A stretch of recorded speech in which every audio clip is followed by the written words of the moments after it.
একজন বাঙালি হিসেবে আরজি করের গোটা ঘটনাকে বাঙালি এই জনজাতির গভীর শিকড়ে রয়েছে এই ঘটনা।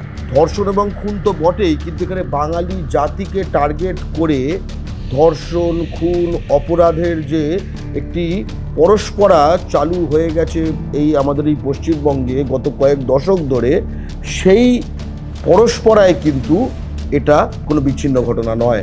কোথাও কি মনে হচ্ছে বাঙালি ফাইট ব্যাক করতে, অর্থাৎ সরাসরি রুখে দাঁড়াতে কোথাও ভয় পাচ্ছে?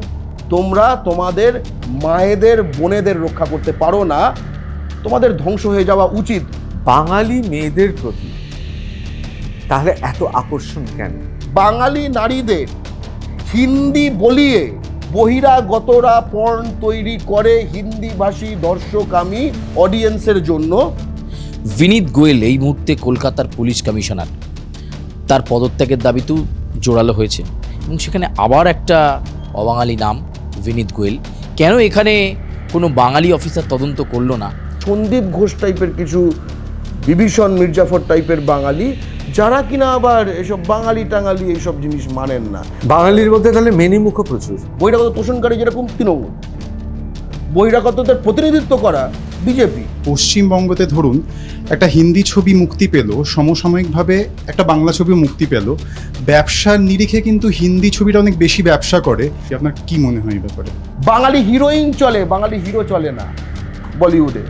বাঙালি জাতির পুরুষকে বারবার করে তার মনোবল ভাঙা হচ্ছে এবং যৌন উৎপীড়নের শিকার বাঙালি রমণী। তিলোত্তমার ধর্ষণ ও খুনের পরিপ্রেক্ষিতে হিন্দি বলয় থেকে উঠে আসা বক্তব্যগুলো বাঙালি জনিত 150 গ্রাম বীর্য ধারণ করতে পারে, ইংরেজিতে লিখেছিল, এবং পুসি can hold 150 grams, or even a average Bengali girl can get 7-8 men. Garg, এখানে আমি একটা প্রশ্ন করব, তাহলে কি শুধুমাত্র বাইরের ভিন প্রদেশ থেকে যারা আসছে তারাই শুধু নারীর লোলু? বাঙালি কি অপরাধ করছে না? আমি সকলকে বলবো, ফেসবুক হোক, রেডিট হোক, টুইটার হোক, হ্যাশট্যাগ লিখে BANGALAN বাঙ্গালান অর্থাৎ বাঙালি নারী, এই হ্যাশট্যাগটি একবার ব্যবহার করতে। সংবিধান কি তাই বলে আসছে যে প্রদেশকে আগে রক্ষা করো, আগে নিজেদের ভূমিপুত্রকে রক্ষা করো, তারপর আমাদের দেশ মানে একটাই দেশ, ভারতবর্ষ, ভারত, এবং প্রত্যেকটা, যেটা বিবেকানন্দ বলে গেছিলেন, প্রত্যেকটা ভারতবাসী আমাদের ভাই। আর এই সঞ্জয় রায় আর এই ভেদিক ভিলেজে আমার স্বজাতির নারীদের যারা গণধর্ষণ করে, কেউ আমার ভাই নাই, আমি এদের মানুষ মনে করি না। কোথাও কি বাংলা পক্ষকে এই মুহূর্তে যে নিরামিষ দেখছি আমিষ হয়ে উঠতে পারে যে কোনো মুহূর্তে? ছাগলে ঘাস খায় আর আমরা ছাগল খাই, তফাৎটা খুব ক্লিয়ার। বারে বারে যে এই বাঙালি অবাঙালি এই যে একটা বৈষম্য চলে আসছে, এই চারিদিকে এখন বৈষম্য বিরোধী যে আন্দোলন হচ্ছে, তার সঙ্গে কি এটা কাম্য? আজকে বাঙালি অন্যান্য রাজ্যে এত জায়গায় গেছে, সেখানে কোনো এই যে হায়দ্রাবাদে হোক, কেরলে হোক, মুম্বাইতে হোক, বাঙালি কোনো MLA MP ছেড়ে দাও, কাউন্সিলর হতে পেরেছে। এখানে এইসব ববি হাকিম আর অর্জুন সিং আর এই জিতেন তেওয়ারি আর এইসবগুলো করতে কেন হবে?